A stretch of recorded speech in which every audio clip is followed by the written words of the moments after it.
अस्सलाम वालेकुम दोस्तों, इस वीडियो में हम पीटीए डिस्कस करेंगे और इसके अंदर जो बहुत ही ख़तरनाक इशू हैं जो अक्सर लोगों के साथ मसले खड़े हो सकते हैं वो हम डिस्कस करेंगे। इसके अंदर आईमी नंबर चेंज का और भी जो मसाइल हैं कि लोग आईमी नंबर चेंज भी कर देते हैं शॉपकीपर, और टैक्स कितना आ रहा होता है और आप खुद टैक्स कैसे पे कर सकते हैं, तो इसमें हम मुकम्मल तौर पर डिस्कस करेंगे। तो अगर आपके पास पीटीए का कोई मसला आ रहा है, आपका सेट बंद होने वाला है या बंद हो चुका है, तो आप ये वीडियो देखें। चले आए शुरू करते हैं।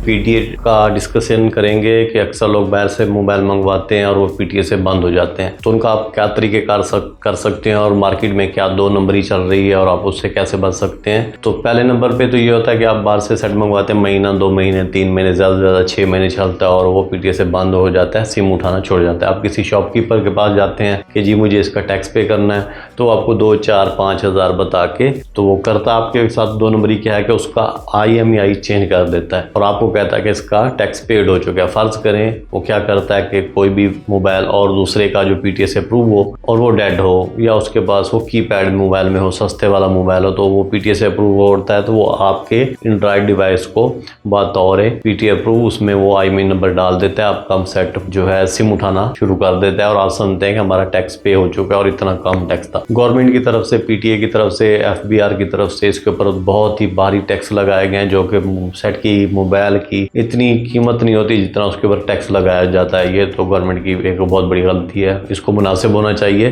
कुछ लोग मजबूरी की हालत में और कुछ जानबूझ के भी 2 नंबरी की तरफ जाते हैं। तो आपको अगर नहीं मालूम आपका जो है मोबाइल पीटीए से बंद हो चुका है, आपने सबसे पहले ये पीटीए की ऐप का ऊपर नाम और ये लोगो शो हो रहा है, आपने ये अपने मोबाइल में इंस्टॉल करनी है। *#06# आपने सेट से मिलाना है। तो सिम 1 अलहदा से आप लिखेंगे या स्कैन करेंगे, सिम 2 आप अलहदा से लिखेंगे, इसमें आप स्कैन भी कर सकते हैं। स्कैन करेंगे तो आपके पास आ जाएगा कि पीटीए डिवाइस अप्रूव है, तो ग्रीन यस के टिक में आपके पास आ जाएगा कि पीटीए अप्रूव्ड है। अगर पीटीए अप्रूव नहीं है तो आपके पास आ जाएगा पीटीए नॉट अप्रूव्ड है, और क्रॉस का निशान या कोई और लोगो होगा, यस में नहीं होगा वो, और पीटीए अप्रूव नहीं होगा, तो वो आपको बता देगा कि पीटीए अप्रूव नहीं है। तो आपने क्या करना है, जब शॉपकीपर के पास जाते हैं कि जी मुझे टैक्स पे करना है, तो उस टाइम आपने सबसे पहले अपना उसका IMEI नंबर अपने पास नोट कर लेना है। उसके बाद जाना है, जेन्युइन तरीके से टैक्स पे करना है, तो फिर आप आने टैक्स पे करने के बाद दोबारा से उसी ऐप में अपने मोबाइल का जो है IMEI नंबर आपने अपना चेक करना है कि सेम टू सेम है या नहीं है, या IMEI नंबर चेंज तो नहीं हो चुका। अगर वो चेंज हो चुका है तो आपके लिए बहुत बड़ा खतरा है कि वो हो सकता है सेट जो है जिसका उसने अंदर IMEI आपके मोबाइल में लगाया है, जो दूसरे सेट का,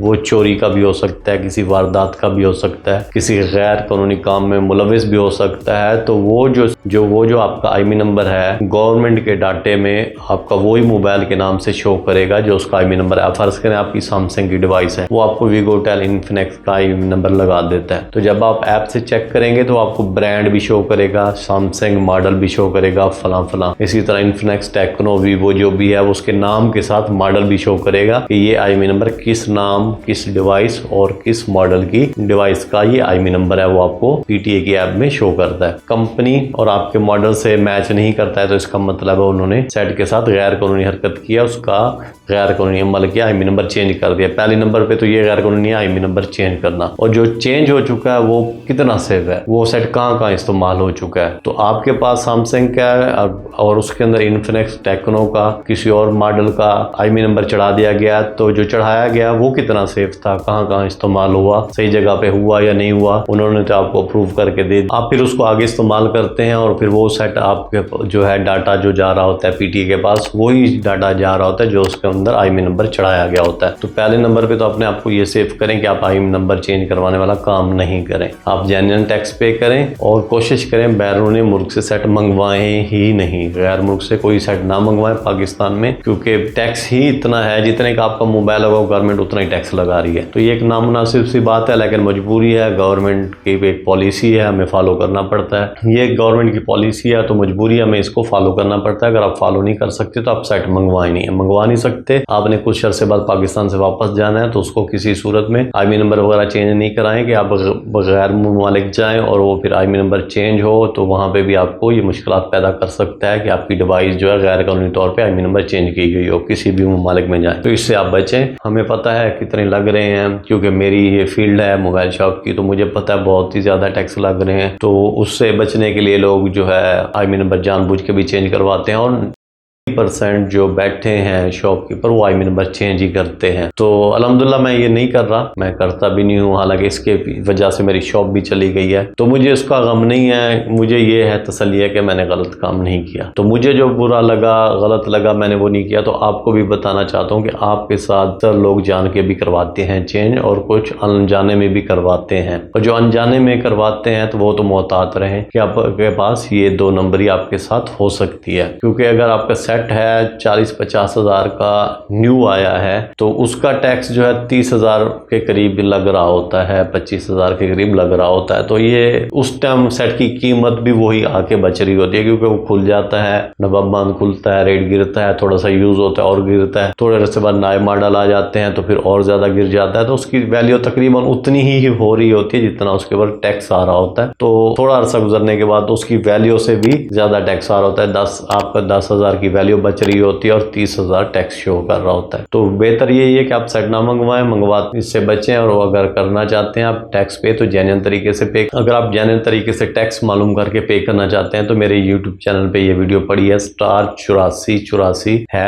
इसके जरिए आप कीपैड मोबाइल से भी अपने मोबाइल का टैक्स आप खुद मालूम कर सकते हैं और उसको आप जैज कैश से पे भी कर सकते हैं। मैंने बहुत सारे सेटों के किए थे जब मुनासिब टैक्स आ रहे थे। अभी तो टैक्स इतने ज्यादा आ रहे हैं कि कोई अदा ही नहीं कर रहा, और पहले मैं अदा करता था, लोगों के टैक्स को जो है इसमें हेल्प करता था, उनको टैक्स मालूम करके भी देता था और उनके टैक्स पे भी करता था। फिर गवर्नमेंट में 25% बढ़ा दिया, फिर 25% बढ़ा दिया, 8 साल बढ़ाती है। तो अभी तो लोग टैक्स मालूम करवाने ही नहीं आते, अगर करवाने आते हैं तो इतना टैक्स होता है कि वो डिवाइस से भी महंगा होता है। तो ये 2 सूरतें थी आपको मैंने जो बताई कि आप टैक्स पे करते हैं, नहीं करते हैं तो आपके साथ क्या फ्रॉड होता है, चीट होता है, शॉपकीपर क्या करते हैं। आप अपना IMEI नंबर पहले से नोट कर लें और टैक्स पे करवाने के बाद आप या तो खुद पे करें, अगर आप कहीं से टैक्स पे करवाते हैं तो उसको आप ये जो PTA की ऐप है इसके ऊपर आप दोबारा से वही चेक करें कि आपका अप्रूव हो चुका है और मॉडल और कंपनी सेम शो कर रहा है और आपका वही same to same IMEI number है जो आपने उसको पहले दिया था सेट टैक्स पे करने से पहले और बाद में, दोनों सेम है। तो ये थी थोड़ी मालूमात जो मुझे मालूम था, आपको बताना मैंने जरूरी समझी, कहीं आप मुश्किलात में ना फंस जाएं। आप छोटे से ही बचत के लिए आपको कोई बड़ा मसला भी आपके लिए खड़ा हो सकता है। वीडियो देखने का बहुत शुक्रिया।